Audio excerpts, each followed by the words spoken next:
Zima je vrijeme kada pripremamo naše voćke za narednu godinu. Tu se podrazumijeva obrada tla, uništavanje korova, gnojidba, zaštita i orezivanje.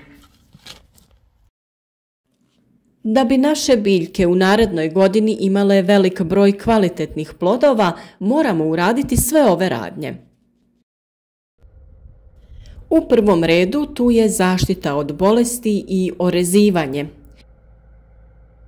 U prethodnim videima o breskvi i nektarinama pričali smo o uzročniku bolesti kovrčavosti lista, ali i o načinu kako se boriti protiv oboljenja.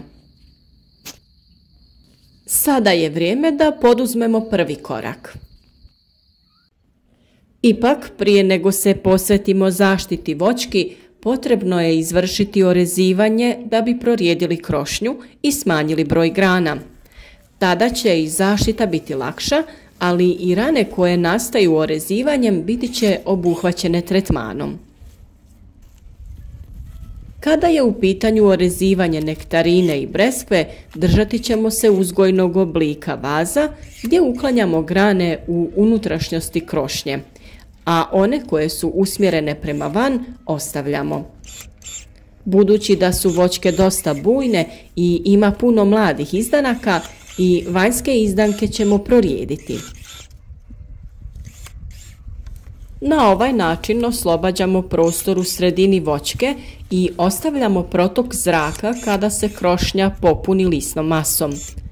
Uz to omogućujemo osunčanost svih grana i plodova na njima. Samo na taj način možemo dobiti zdrave i kvalitetne plodove. Ako ne bi orezali voćke, broj cvjetnih pupova bi bio velik, pa bi i plodova bilo više, što bi dovelo do stvaranja većeg broja manjih plodova.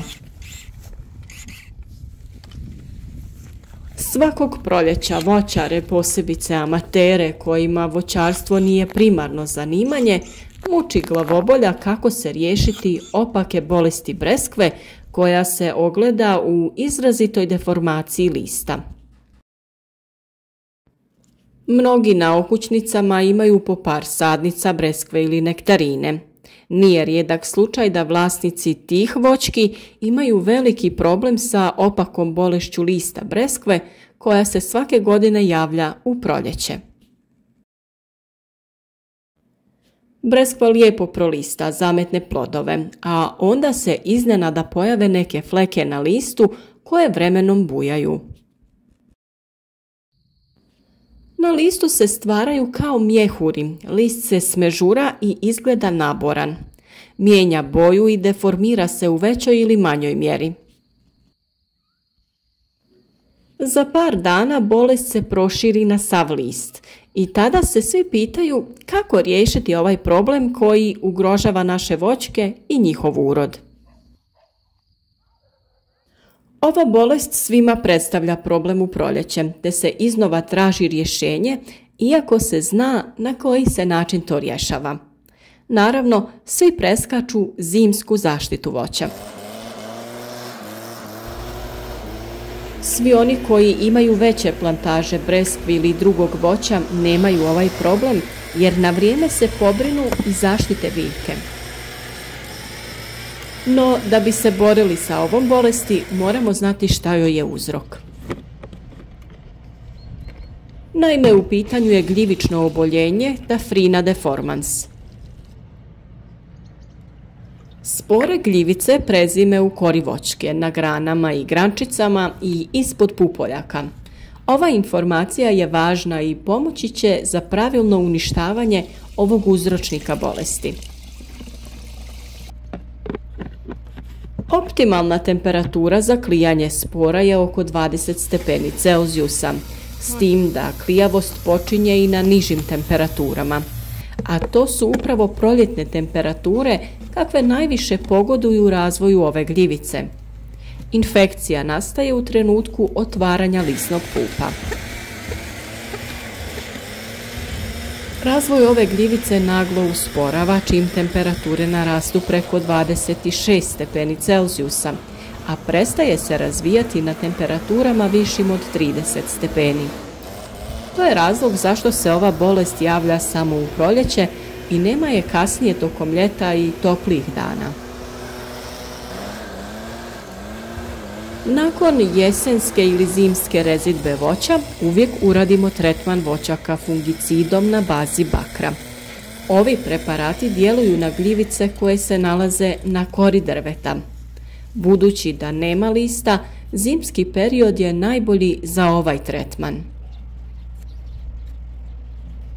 Tretman se radi fungicidom na bazi bakra, a najčešće se koristi plavo ili crveno ulje. Ovi preparati imaju trostruki učinak. Osim fungicidnog djelovanja, u sebi sadrže komponentu koja je ujedno insekticid i akaricid. Pored ovih preparata može se koristiti preparat koji je čisti fungicid i jedan je od najpoznatijih preparata na bazi bakra, a zove se Cuprablau Z. U intenzivnom uzgoju preporučuje se još jedan tretman pred kraj zime. U voćarstvu je ta faza poznata kao faza mišjih ušiju. To je faza kada se pup otvara, odnosno kada se iz pupa pojavljuju lisni vršci. Ovisno o klimatskim uslovima, ta faza može potrajati vrlo kratko, ali i nekoliko dana. Ako je proljeće toplo, pup se brže otvara i faza otvaranja pupa traje kraće. Zbog toga treba reagirati na vrijeme.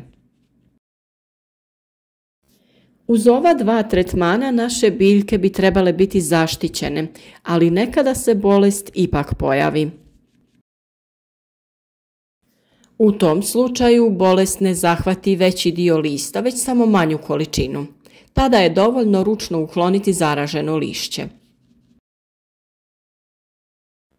Ukoliko se tretmani breskve protiv kovrčavosti lista ne urade ili ako nam unatoč tretiranju zaštita ne uspije, ni tada ne trebamo odustati. Moramo se pobrinuti za naše biljke. U tom slučaju jedino što se može uraditi je ručno kidanje zaraženih listova. Tako se smanjuje prijenos zaraze na nove zdrave listove i potiče se obnavljanje lisne mase. Ako bolest ipak uzme maha i izmakne kontroli, odnosno ako se zarazi sav list, onda ne vrijedi trošiti vrijeme oko kidanja tih listova. Taj list će svakako otpasti. Tada će taj postupak regeneracije lisne mase trajati duže, što može utjecati na plod. Malo je vjerovatno da ćemo imati kvalitetan ili čak bilo kakav plod ako jedan dio vegetacije nemamo lisnu masu preko koje se biljka hrani. Također, plod je potrebno prorijediti. Inače, dobro oplođene breskve treba prorijediti kako bi plod bio krupniji. Upravo kod pojave kovrčavosti lista breskve, plod dodatno treba prorijediti kako bi se biljka lakše regenerirala i kako bi se lakše vratila u život. Isto tako trebamo potaći rast nove zelene mase. To se postiže prehranom dušičnim kan gnojivima. Kan je potrebno baciti odmah po pojavi kovrčavosti lista. Polovinom ili krajem 5. mjeseca doći će do viših temperatura zraka i razvoj tafrine deformans će usporiti, a potom i nestati. To će već biti pravo vrijeme da unijeti kan počne djelovati, što će potaknuti razvoj lisne mase, ali i ploda breskve. Nakon 10 do 15 dana ponovno treba baciti kan iz istih razloga. Naime, biljci je potrebna prehrana i dušik će joj omogućiti brzu nadoknadu izgubljenog lista. Po pravilu, voće se prihranjuje kanom sve dok se plod ne razvije do veličine 2/3 punog razvoja ploda. Tada se sa prehranom prestaje. Da bi imali biljke koje nisu zahvaćene sa bolesti, trebamo se držati navedenog. Tretiranjem pravim preparatima u pravo vrijeme rodnost breskve je zajamčena. Staphyline deformans ili neće biti će je biti malo i kao takva neće utjecati na prinos i zdravlje breskve. U isto vrijeme dok orezujemo voćke i radimo zaštitu, dobro je i obogatiti tlo hranjivim tvarima potrebnim za razvoj i plodonošenje u narednoj godini.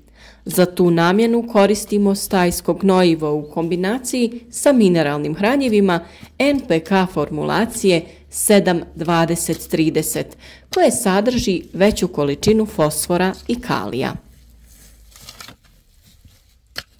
U nekom od narednih videa opisati ćemo detaljnije ovaj postupak, pa ostanite s nama. Kako bi na vrijeme obavljali sve radove u voćnjaku, zapratite naš kanal i s nama uzgajajte voće i povrće. Podijelite video sa prijateljima na društvenim mrežama te ostavite komentar ispod videa. Današnje pitanje je kada se vrši drugi tretman protiv kovrčavosti lista breskve. Odgovor napišite u komentaru te sudjelujte u nekom od budućih darivanja jer možda ste upravo vi dobitnik nekog od vrijednih poklona. Sretno svima!